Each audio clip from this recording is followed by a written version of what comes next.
Hello, my dear friends. This is Preeti Rao, and you're welcome to my channel Commerce Net Express. My dear friends, as you know, हमने DSSB PGT Commerce जो last time जुलाई 2018 में हुआ था उसका solution कर रहे हैं और साथ में एक्सप्लेनेशन भी करते हुए चल रहे हैं सो दैट आपके जितने भी कॉन्सेप्ट है क्लियर हो जाए, साथ में आपको पता चल जाए कि आपको किस तरह की प्रिपरेशन करनी है, किस डायरेक्शन में करनी है, सो दैट आपका जो सिलेक्शन है उसको सिक्योर कर पाए।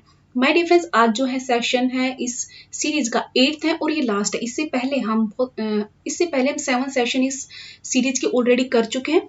तो माय डियर फ्रेंड्स, अगर आपका भी सब्जेक्ट कॉमर्स है और आप भी कोई भी टीचिंग एग्जाम की प्रिपरेशन करें, चाहे वो यूजीसी नेट हो या फिर डीएसएसबी का पीजीटी टीचिंग एग्जाम हो, एनवीएस, केवीएस, रीट, एचएससी या फिर कोई अदर स्टेट का कोई भी टीचिंग एग्जाम जो कॉमर्स से रिलेटेड है और आप उसमें सिलेक्शन चाहते हैं तो हमारे चैनल से जुड़िए so that you can secure your selection. My dear friends, आज का जो क्वेश्चन है 161 है। इससे पहले हम 160 ऑलरेडी कर चुके हैं। ये आज का लास्ट सेशन है और ये सीरीज हमारी कंप्लीट हो जाएगी, मतलब पेपर हम कंप्लीटली सोल्व कर चुके होंगे। तो आपके सामने क्वेश्चन नंबर फर्स्ट है। जस्ट होल्ड ऑन, मैं एक बार पेन का कलर चेंज कर लेती हूँ। इन कलर क्या लें? Blue. Let's get blue. Okay, हाँ या राइट।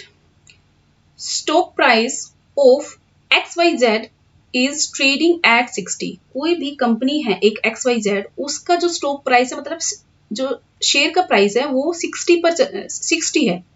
एक शेयर की कीमत 60 रुपीज है, ठीक है। The firm is expected to declare dividend of 6 rupees per share.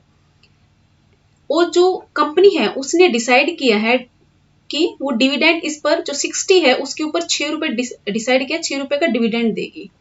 तो एक तरह से क्या हुए 6%, मतलब देखो 6 पे जो 6 रुपए 60 के ऊपर 100 की बात करें तो कितने पे हुए? 10% नहीं हुआ?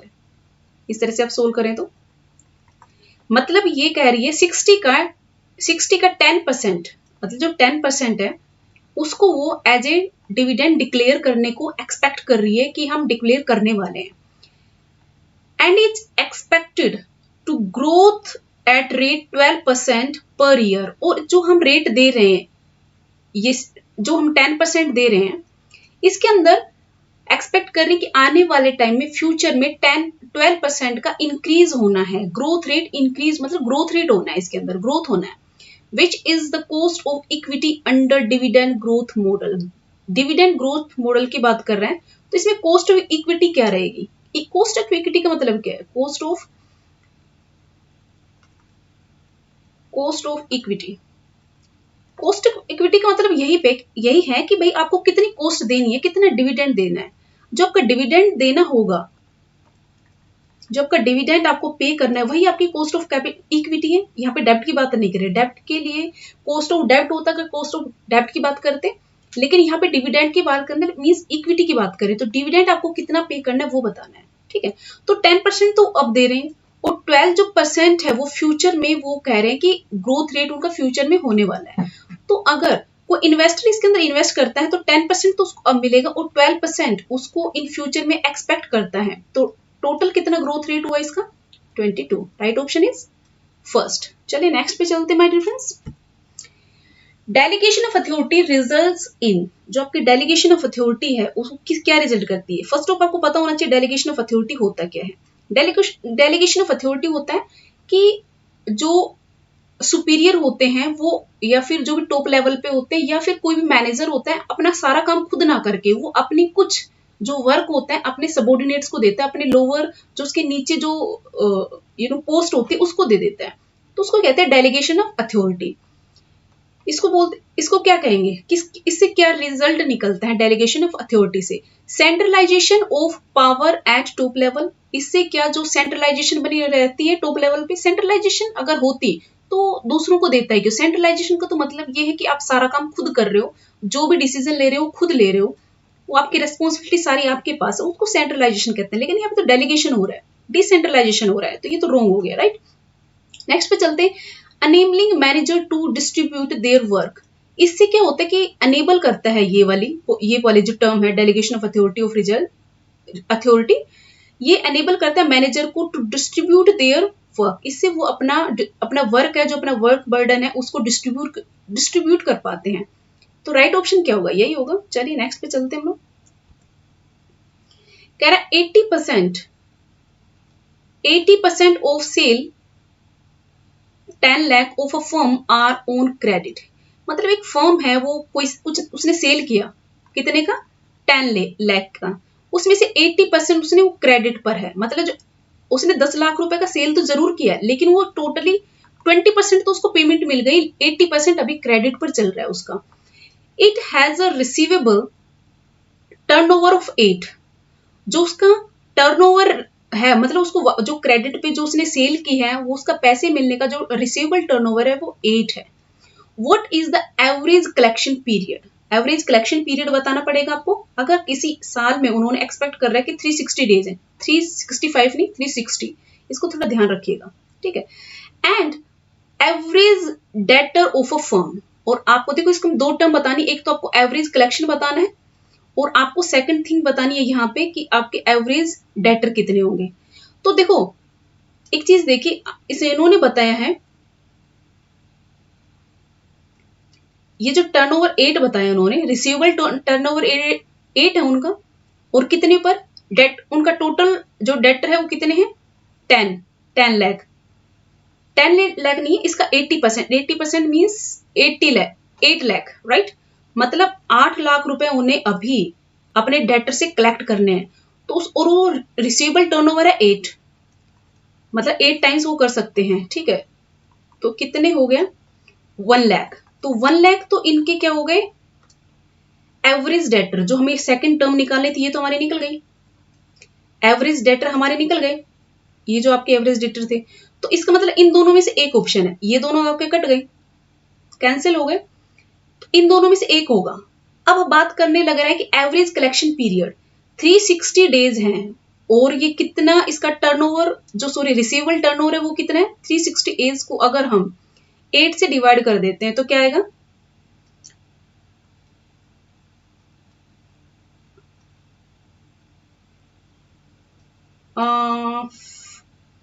45।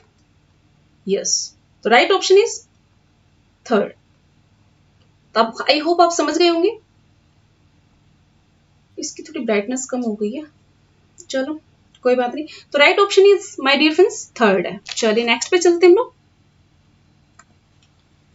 ए manager can supervise a limited number of executives refers to which of the following concept. एक मैनेजर है, वो लिमिटेड नंबर ऑफ एग्जीक्यूटिव्स को सुपरवाइज कर सकता है।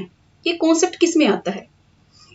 वर्क स्पेशलाइजेशन में, स्पैन ऑफ मैनेजमेंट, फॉर्मेलाइजेशन, या फिर डिपार्टमेंटाइजेशन। देखो स्पैन ऑफ मैनेजमेंट का मतलब क्या है कि एक जो सुपीरियर है वो कितने सबऑर्डिनेट्स को कंट्रोल करेगा। तो ये आपका किस में आता है? स्पैन ऑफ मैनेजमेंट में आता है। मतलब एक मैनेजर के नीचे कितने सबऑर्डिनेट्स हैं वो डिपेंड करता है किसके ऊपर? स्पैन ऑफ मैनेजमेंट के ऊपर। तो यही ये पूछने लग रहा है। तो आई होप यू नो दैट, आप इसका आंसर जानते हो, इजीली दे सकते थे, स्पैन ऑफ मैनेजमेंट। नेक्स्ट पे चलते हैं। विच of the following best describe a flexible budget. इनमें से कौन सा डिस्क्राइब कर रहा है बेस्ट फ्लेक्सिबल बजट को? A budget which is updated with the cost and revenue as they occur during the budget period. Just वो बता रहे हैं कि एक बजट है जो अपडेटेड है कोस्ट एंड रेवेन्यू जो उस ड्यूरिंग पीरियड में आए हैं उससे। A budget which shows the cost and revenue at different level of activity. Different level of activity, एक ऐसा बजट जो शो कर रहा है कोस्ट और रेवेन्यू को जो डिफरेंट लेवल एक्टिविटी पर आ रहा है। मान लीजिए आपने 100 यूनिट प्रोड्यूस की, उसके ऊपर कॉस्ट आई जो भी आई आपकी, मान लीजिए उसकी कॉस्ट आई पर यूनिट आई 9, और उस पर रेवेन्यू आपको हुआ 9000, ठीक है, 900 9000 जो भी, मतलब इस तरह से आपने 500 की उसकी कॉस्ट जो भी आई और उस पर जो आपने प्रोडक्शन किया या सेल किया, उसका जो रेवेन्यू आया, मतलब डिफरेंट डिफरेंट लेवल पे जो आपको बताने लग रहा है कि कितनी कॉस्ट आ रही है। मान लो हो सकता है यहाँ पे 10 आ रही हो, ठीक है, 1000 पे, और आपका रेवेन्यू आपने पता नहीं कितने % पे उसको सेल किया, कितना प्रॉफिट रखा, मतलब उसका रेवेन्यू कितना रहा, ठीक है। तो डिफरेंट डिफरेंट लेवल पे कितने यूनिट पर कितनी कॉस्ट आई, हमने कितना प्रोड्यूस किया, उस पर कॉस्ट कितनी आई, उसका रेवेन्यू कितना आया, वो लेवल्स बता रहा है। तो कि एक तरह से ऐसे बजट को क्या कहते हैं हम, फ्लेक्सिबल बजट कहते हैं। Right option is second. Next question is 166। The north American free trade agreement NAFTA is between the following countries. एक नाफ्टा, जो नाफ्टा है वो किन के बीच में है, ये बताना है आपको। देखिए जो नाफ्टा थी, ये जो आपका यूनाइटेड स्टेट्स, कनाडा और मैक्सिको के बीच में है। जो वेस्टर्न कंट्रीज हैं, वेस्टर्न जो भी कंट्री हैं आपकी, जिनकी मेजर कंट्री है यूनाइटेड स्टेट, कनाडा और मैक्सिको, इन्होंने एग्रीमेंट किया था कि 1924 में इन्होंने एग्रीमेंट किया था कि वो तीनों मिलकर मतलब फ्री ट्रेड करेंगे। कोई कंट्री किसी को कुछ भी बेच सकती है, कैसे बेच सकती है, फ्री मूवमेंट होगा, ठीक है, किसका, गुड्स का। तो ये नाफ्टा वेस्टर्न कंट्रीज से रिलेटेड है, जिसके अंदर 3 कंट्रीज हैं, और ये वैसे इसमें अमेंडमेंट भी हो चुका है, काफी कुछ चेंज हो चुका है इसके अंदर, ठीक है। तो इसके अंदर लेकिन क्वेश्चन आया था 2018 में, तो उसके अकॉर्डिंग राइट ऑप्शन है first. Which of the following is the most common type of departmentalization. कहते हैं मोस्ट कॉमन डिपार्टमेंटाइजेशन किस बेसिस पर होता है, डिपार्टमेंटाइजेशन किस बेस पे होता है। मान लीजिए अब डिपार्टमेंट्स हैं आपका, एक है HR डिपार्टमेंट, एक है परचेज डिपार्टमेंट, एक है सेल डिपार्टमेंट, एक है कम्युनिकेशन डिपार्टमेंट। तो ये किस बेसिस पे करते हैं, उनके वर्क के ऊपर, उनके फंक्शंस के ऊपर हम डिपार्टमेंटाइजेशन करते हैं। ये भाई सेल डिपार्टमेंट हमारा, ये परचेज डिपार्टमेंट, ये एडवर्टाइजमेंट है, कम्युनिकेशन है, यहाँ पे प्रोडक्शन डिपार्टमेंट है।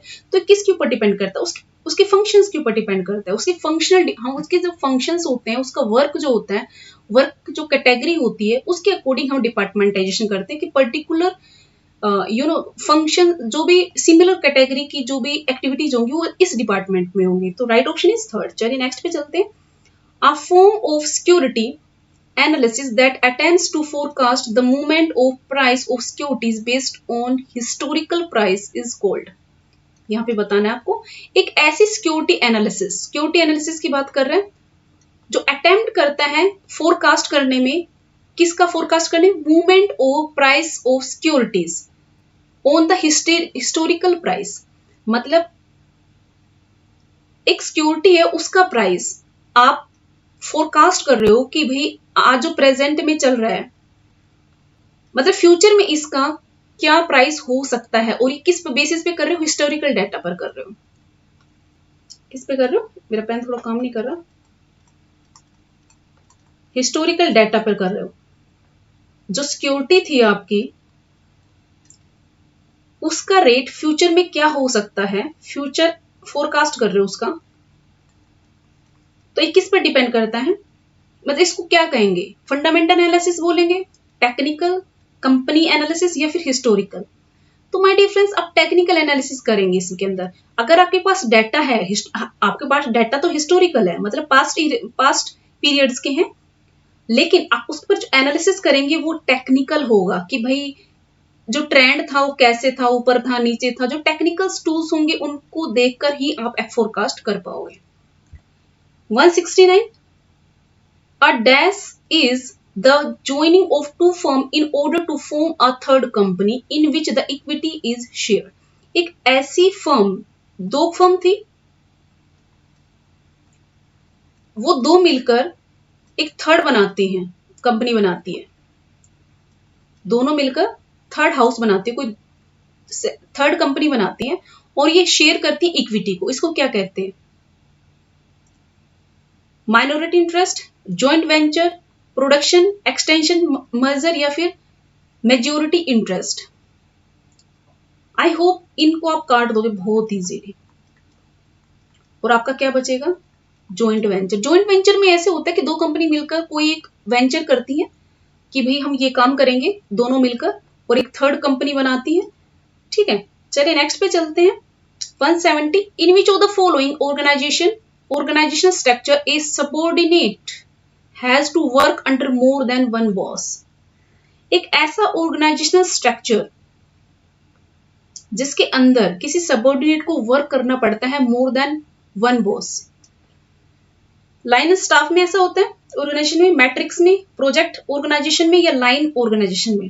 माय डियर फ्रेंड्स, आप जैसे जानते हो कि कभी एक ऐसा प्रोजेक्ट जिसमें काम करने के लिए जो हमारे जो अलग अलग डिपार्टमेंट्स है, मान लीजिए परचेज है, सेल डिपार्टमेंट है, या फिर एचआर डिपार्टमेंट है, या फिर प्रोडक्शन डिपार्टमेंट है, तो उनके जो स्पेशलिस्ट होते हैं वो मिलकर एक टीम बनाते हैं, ठीक है, और एक प्रोजेक्ट पे काम करते हैं। और यहाँ पे जो इनके जो मैनेजर हैं वो भी अलग अलग डिपार्टमेंट से, वो भी स्पेशलिस्ट हैं।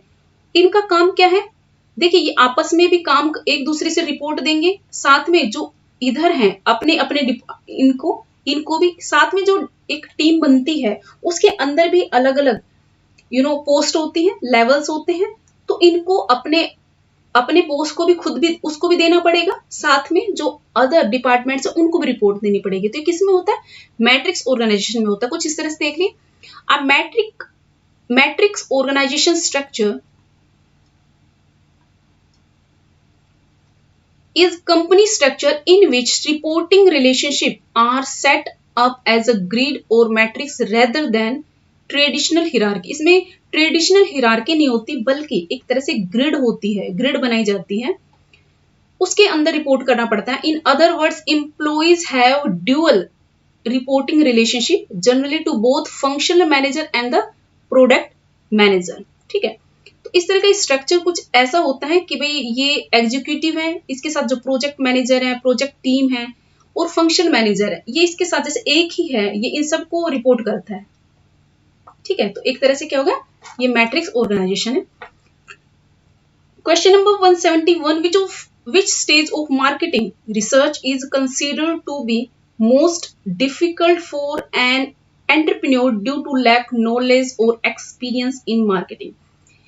एक ऐसी स्टेज मार्केटिंग रिसर्च कर रहे हैं आप, एक ऐसी स्टेज जिसको आप कंसिडर करते हो कि ये बहुत डिफिकल्ट होगी किसी भी एंटरप्रेन्योर के लिए, क्योंकि उस एंटरप्रेन्योर को वहां के एंटरप्रेन्योर में जो भी लोग हैं उनको एक्सपीरियंस नहीं है, मार्केटिंग की नॉलेज भी कम है। तो किस चीज में सबसे ज्यादा डिफिकल्टी आती है? Difficulty defining the purpose of objectives, या फिर डिफिकल्टी आती है gathering the data from primary sources, analysing and interpreting the results, या फिर gathering data from secondary sources. खुद भी आंसर देने की कोशिश कीजिएगा।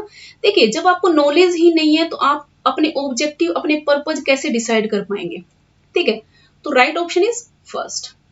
ए personality attributes that measures degree to which people believe that they control their own fate. एक ऐसी पर्सनैलिटी एट्रीब्यूट, मतलब ऐसा गुण आपकी पर्सनैलिटी के अंदर जो मेजर करता है किसी भी पीपल, किन्हीं भी लोगों की बिलीव के ऊपर कि वो अपना जो भविष्य है, अपना फेट है, अपनी डेस्टिनी है, वो खुद कंट्रोल कर सकते हैं। उनको क्या कहते हैं? Ego strength, conventional, pre conventional, या फिर इंटरनल लोकस ऑफ कंट्रोल। देखो, जब यहाँ पे इंटरनल ही आ गया कि अपने खुद के ऊपर बिलीव कर रहे हो, तो ये ओन फेट की बात कर रहा है। ठीक है, राइट ऑप्शन क्या होगा? Fourth. Next, which of the following is the traditional approach of, यहाँ पे ऑफ आएगा, ऑफ कॉस्टिंग। आपको ट्रेडिशनल अप्रोच ऑफ कॉस्टिंग बतानी है। कौन सी है? Absorption costing, decision making, contribution approach, या फिर मार्जिनल कॉस्टिंग अप्रोच। देखो, जो एब्जॉर्प्शन कॉस्टिंग अप्रोच है, इसके अंदर फिक्स्ड कॉस्ट भी लेके चलते हैं और साथ में वेरिएबल कॉस्ट भी, दोनों को लेकर चलते हैं एब्जॉर्प्शन कॉस्टिंग में। यही आपकी ट्रेडिशनल अप्रोच है। लेकिन मार्जिनल जो होती है उसके अंदर ओनली वेरिएबल कॉस्ट को लेकर चलते हैं। ठीक है, राइट ऑप्शन क्या होगा? First. Which type of ownership is the least expensive to start? एक ओनरशिप है, कौन सी ओनरशिप है जिसको हम बहुत कम पैसे लगते हैं, बहुत कम खर्चा करना पड़ता है किसी स्टार्ट करने के लिए? Limited partner, general partnership, sole proprietorship, या फिर corporation? I hope you have given the answer. Sole proprietorship. Span of management में be larger in case of, देखो स्पैन ऑफ मैनेजमेंट के ऊपर ही 2 क्वेश्चन आ चुके हैं आपके सामने। स्पैन ऑफ मैनेजमेंट में भी लार्जर इन केस कब हो सकता है, जब आपका स्पैन ऑफ मैनेजमेंट कब बड़ा हो सकता है? Competent subordinates, unpopular superior, untrained subordinate, या फिर नॉन रूटीन टास्क। जब रूटीन ही नॉन रूटीन टास्क हो तब आपका स्पैन ऑफ मैनेजमेंट लार्ज हो सकता है। स्पैन ऑफ मैनेजमेंट आप जब एक मान लीजिए सुपीरियर है, ठीक है, इसके सामने 3 पर्सन है, 1 2 और 3, अगर ये तीनों अनस्किल्ड हैं तो इसको थोड़ा सा इनको काम कराने में थोड़ा टाइम लगेगा, और ये ज्यादा लोगों के साथ काम, उनको पता है कि भाई ये सारी अनस्किल्ड हैं, तो ज्यादा लोगों को एक साथ काम नहीं, मतलब ट्रेनिंग नहीं दे पाएगा या काम नहीं करवा पाएगा, उनको ऑब्जर्व नहीं कर पाएगा, सुपरवाइज नहीं कर पाएगा। लेकिन जब एक ऐसा मैनेजर है जिसके पास सबॉर्डिनेट्स है लेकिन सारे स्किल्ड है, तो उनको पता है, इन सबॉर्डिनेट्स को पता है कि कैसे काम करना है, तो ये जो है मैनेजर है ये इजीली इनको सुपरवाइज कर पाएगा। तो राइट ऑप्शन क्या होगा? कॉम्पिटेंट सबॉर्डिनेट्स, मतलब आपके कॉम्पिटेंट हैं, आपके सबॉर्डिनेट्स कितने स्किल्ड हैं उसके ऊपर डिपेंड करता है स्पैन ऑफ मैनेजमेंट कितना होगा। चलिए नेक्स्ट पे चलते हैं। A country's dash is the difference between the value, एक ऐसी कंट्री जिसके डिफरेंस है बिटवीन किसमें, value of country's import and export over a time. मतलब एक कंट्री मान लीजिए इंडिया है और यहां पे रसिया है, इन दोनों के बीच में जो एक टाइम पीरियड के अंदर जो एक्सपोर्ट इंपोर्ट हुआ, उनके बीच में जो डिफरेंस आया, भाई किसने इंपोर्ट ज्यादा किया किसने एक्सपोर्ट ज्यादा किया, ऑब्वियस ही बात है जिसका एक्सपोर्ट ज्यादा होगा उसका करंट अकाउंट ऑब्वियस ही बात अप होगा। ठीक है, मैंने आंसर दे दिया है। तो ये किसका डिफरेंस है? करंट अकाउंट का। चलिए नेक्स्ट पे चलते हैं। 77 और dash is a strong internal stimulus impelling action. देखिए एक मजबूत आंतरिक प्रेरक क्या होता है? ड्राइव होता है, डिस्क्रिप्शन होता है, डिस्क्रिमिनेशन होता है, रीइंफोर्समेंट होता है, क्यू होता है।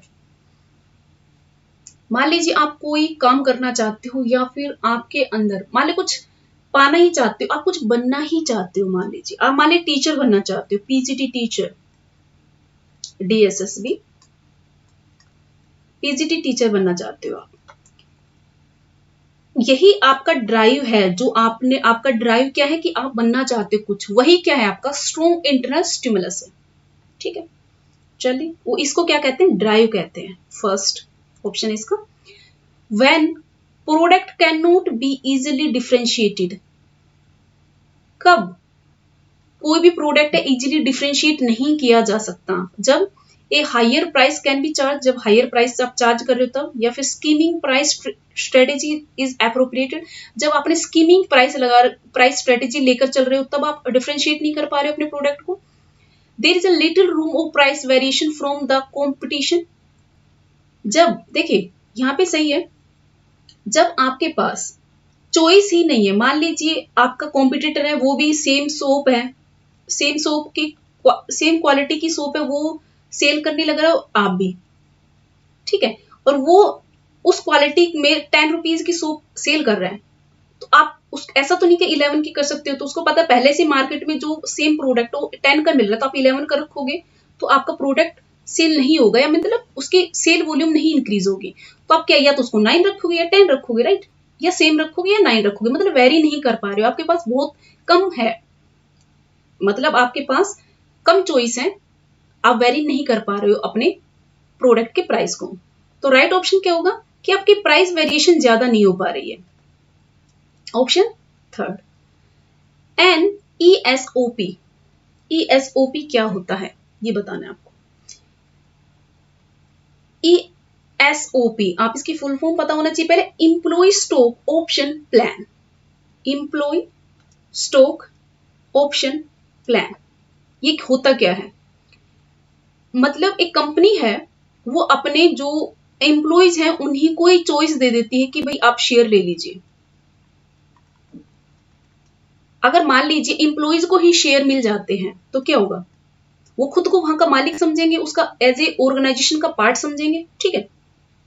अगर वो ऐसा करेंगे, भाई उनको पता है इस कंपनी, पर्टिकुलर कंपनी में मैं यहाँ काम भी करता हूँ और साथ मेरे यहाँ पर शेयर भी है, और हर कोई चाहता है मेरे शेयर पे डिविडेंड मिले, और डिविडेंड कब मिलेगा, अच्छे रेट पे कब मिलेगा, तब प्रॉफिट पे होगी कंपनी।